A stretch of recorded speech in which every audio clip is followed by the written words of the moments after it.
ஒரு எம்எல்ஏனா எப்படி இருக்கணும்னு நான் சொல்றேன். ஒரு எம்எல்ஏன்றது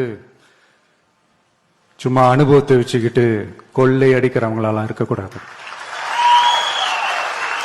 சும்மா அனுபவத்தை வச்சுக்கிட்டு சட்ட விரோதமா கல்குவாரியில ஈடுபடுறவங்களாலாம் இருக்கக்கூடாது.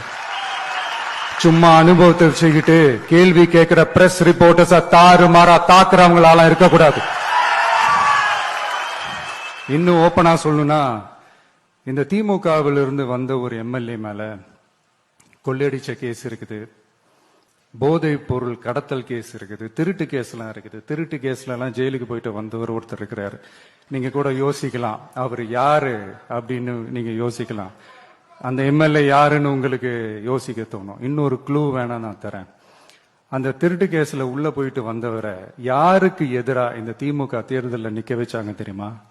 இன்னைக்கு அவங்க கூட்டணியிலேயே மூச்சுக்கு 300 தடவை முட்டு கொடுக்கிற ஒரு மிகப்பெரிய ஒரு தலைவருக்கு எதிரா. அந்த தலைவரை தோக்கடிக்கணும்னு தான் 1996 அவருக்கு ஆப்போசிட்டா இந்த எம்எல்ஏவை நிக்க வச்சாங்க. மரியாதை நிமித்தமா அந்த தலைவர் பேருங்க நான் சொல்ல வேணாம்னு நினைக்கிறேன். சோ இப்படியெல்லாம் இருக்கிறாங்க எம்எல்ஏஸ், நான் லிஸ்ட் போட்டு சொன்ன மாதிரி. ஆனா எம்எல்ஏஸ்னா சும்மா இல்ல, ஒரு தொகுதிக்கான அந்த மக்களுக்கான எல்லை காப்பாளர்கள் அப்படி இருக்கணும். களத்துல மக்களோட மக்களா நிக்கிற மாதிரி ஆளுங்களை தான் நான் செலக்ட் பண்ணிருக்கிறேன்.